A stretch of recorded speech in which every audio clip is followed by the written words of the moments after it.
नमस्कार, मैं दयाशंकर मिश्र। आज आपको क्या मैं दिखाई दे रहा हूँ?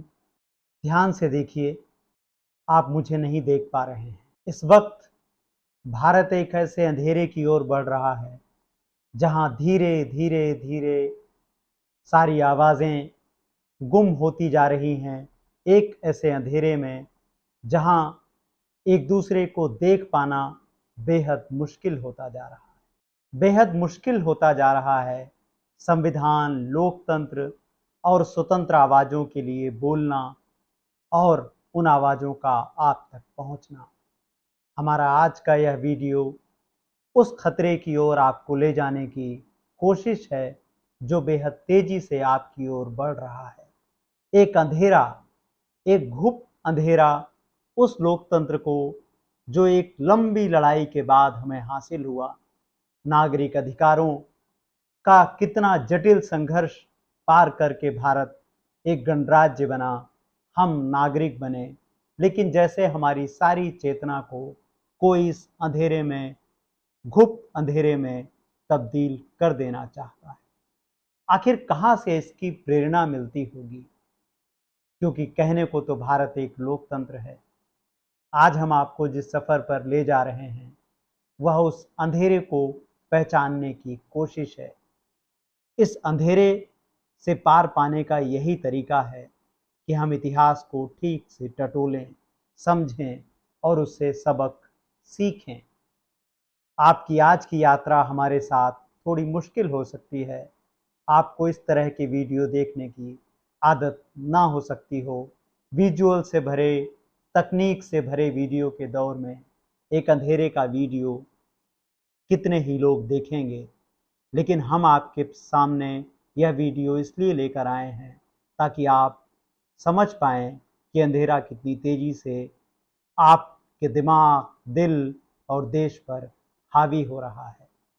तो आइए आज की शुरुआत करते हैं और चलते हैं जर्मनी की ओर। आज हम समझने की कोशिश करेंगे कि आखिर जर्मनी में ऐसा क्या हुआ था जिसने केवल Germany, Italy, Europe, America, Japan, पूरी दुनिया को ही प्रभावित नहीं किया, बल्कि उसे कांपने पर, उसे डरने पर मजबूर कर दिया था। आज क्यों भारत को बार बार जर्मनी की याद आ रही है?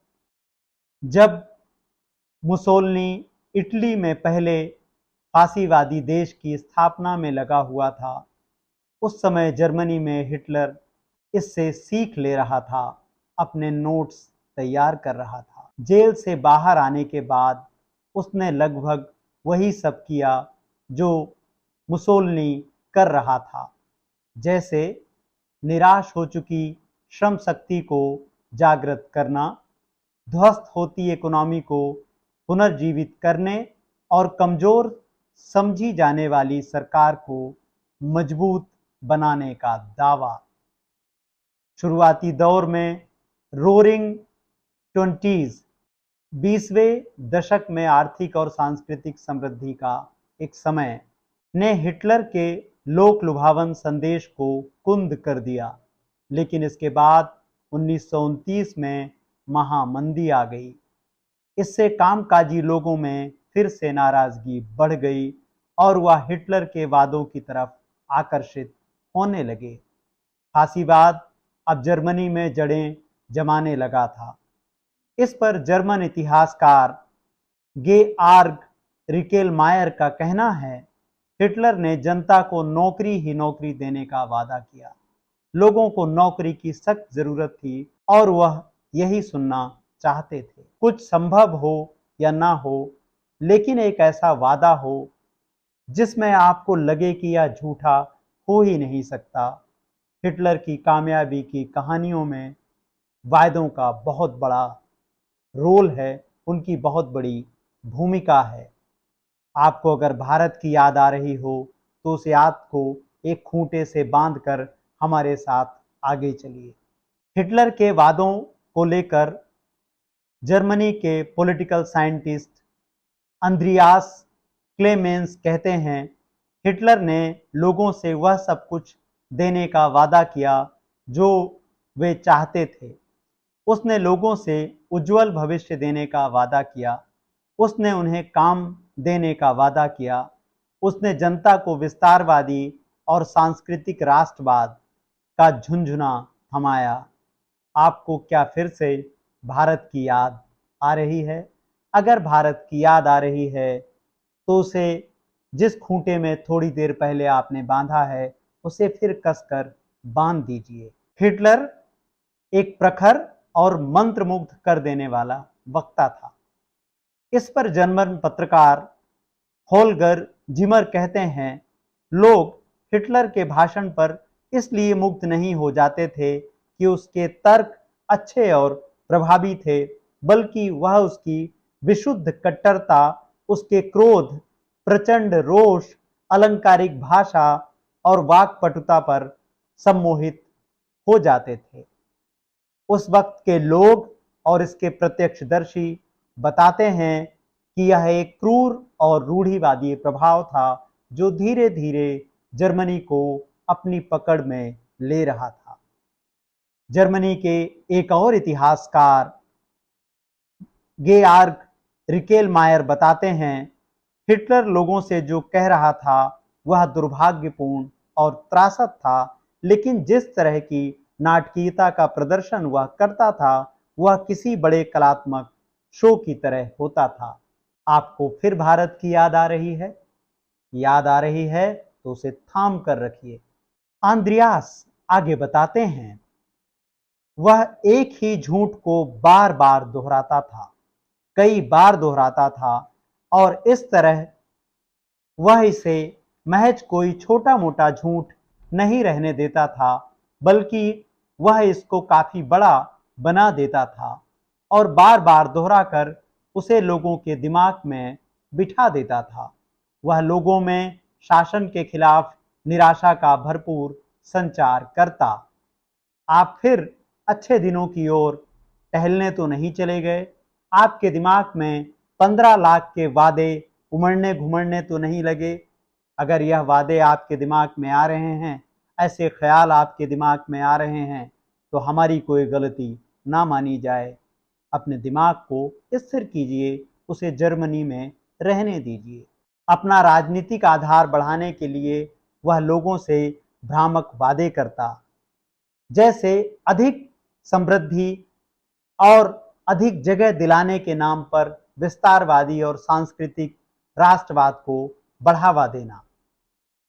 इतिहासकार बताते हैं, फांसीवाद को एक ऐसा प्रभावी और मजबूत आंदोलन माना जाता है जिससे जटिल समस्याओं का समाधान निकल जाता है।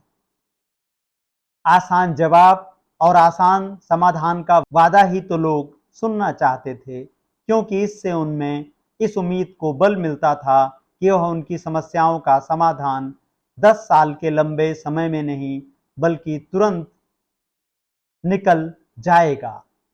फांसीवाद की सबसे बड़ी खूबी है कि वह आपको एक ऐसे संसार में ले जाता है जहां झूठ की बमबारी में सच खत्म हो जाता है या कहीं तहखानों के नीचे दब जाता है। हिटलर ने जर्मनी की समस्याओं के लिए यहूदियों और कम्युनिस्टों को जिम्मेदार बताते हुए उनको बलि का बकरा बनाया। उसने डर दिखाया कि रूस में जारी कम्युनिस्ट क्रांति जर्मनी में भी फैल जाएगी। लोग नारे लगाते थे, दुनिया में सबसे आगे जर्मनी, जर्मनी, जर्मनी, और हिटलर पर उनका भरोसा बढ़ता जा रहा था।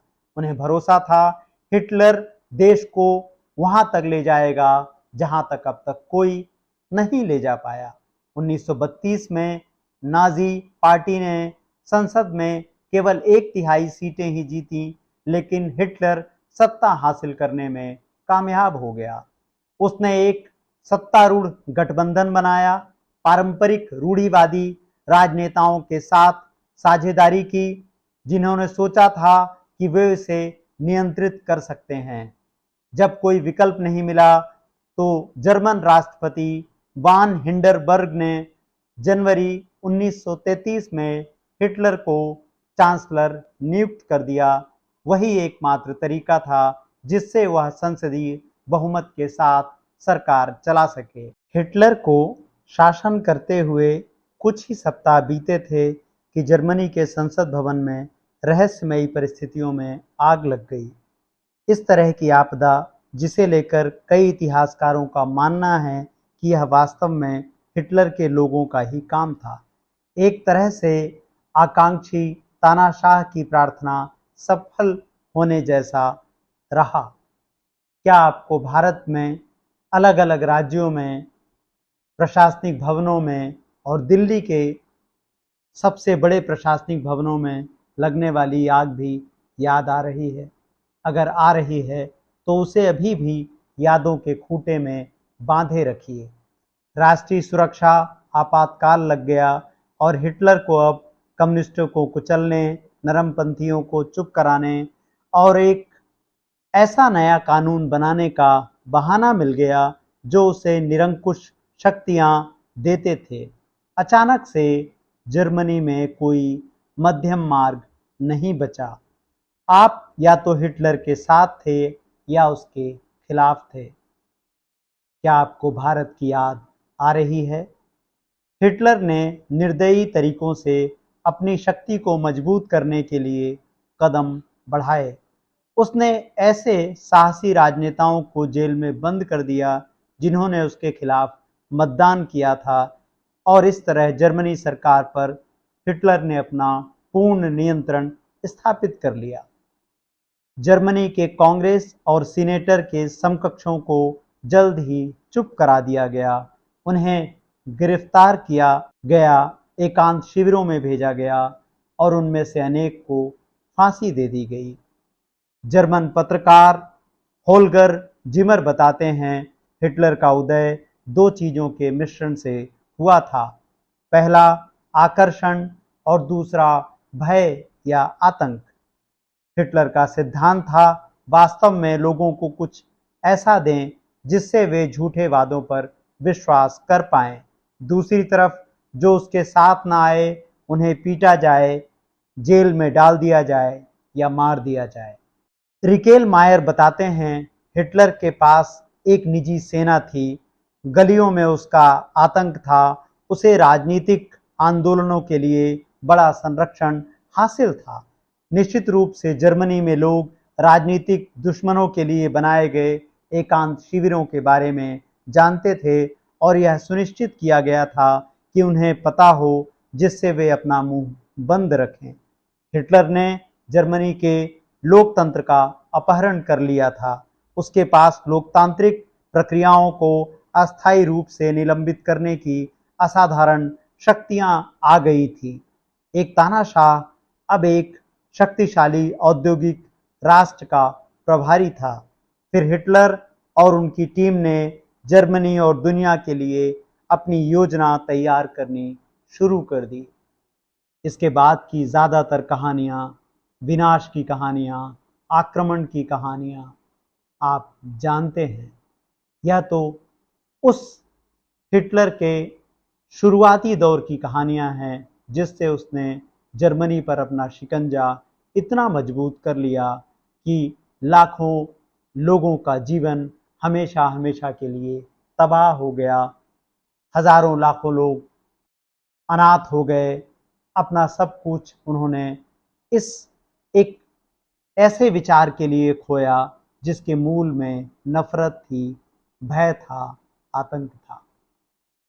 जर्मन फिलोसोफर और लेखिका हन्ना एरेंट एक बेहद महत्वपूर्ण लेखिका हैं जो यह बताती हैं कि कैसे हिटलर ने अपने मंसूबों में कामयाबी पाई। हन्ना बताती हैं कि झूठ को इतना बड़ा कर दिया गया कि उसमें सच हमेशा हमेशा के लिए दफन हो गया।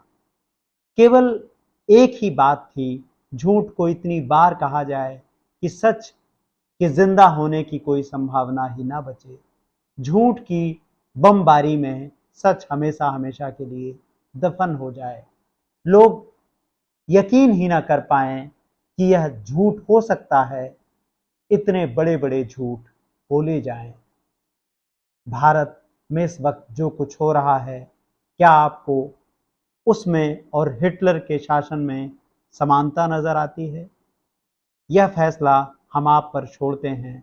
आज का हमारा यह अंधेरे का संदेश आपको कैसा लगा, हमें ज़रूर कमेंट बॉक्स में बताएं। तानाशाही को बेहतर तरीके से समझने के लिए आज के इस वीडियो के विचारों और सामग्री के लिए हम अमेरिकी पत्रकार रिक स्टीव और जर्मन लेखिका हन्ना अरेंट के खास तौर पर आभारी रहेंगे। रिक स्टीव अमेरिका के एक बेहद महत्वपूर्ण डॉक्यूमेंट्री मेकर हैं, पत्रकार हैं और लोकतांत्रिक आवाज़ हैं। उनकी डॉक्यूमेंट्री से हमें महत्वपूर्ण जानकारियाँ मिली हैं। इसी तरह से हन्ना अरेंट एक जर्मन लेखिका थी जिन्हें हिटलर की जर्मनी में अत्याचारों के कारण अपना देश छोड़ना पड़ा। हम बॉक्स में बताएं और अगर संभव हो तो हमारे वीडियो को ज़्यादा से ज़्यादा लोगों तक पहुंचाने में हमारी मदद करें। हमारे चैनल को लाइक कीजिए, सब्सक्राइब कीजिए। आप हमारी मदद हमें ज्वाइन करके कर सकते हैं, थैंक्स भेज कर सकते हैं। हमें आपके वित्तीय सहयोग की सख्त ज़रूरत है खुद को बेहतर बनाने में, लोकतांत्रिक विमर्श के लिए एक मंच खड़ा करने में, जिसमें केवल लोकतंत्र, नागरिक चेतना और संविधान का विमर्श हो। हम आपके बिना यह काम नहीं कर सकते। नमस्कार, धन्यवाद।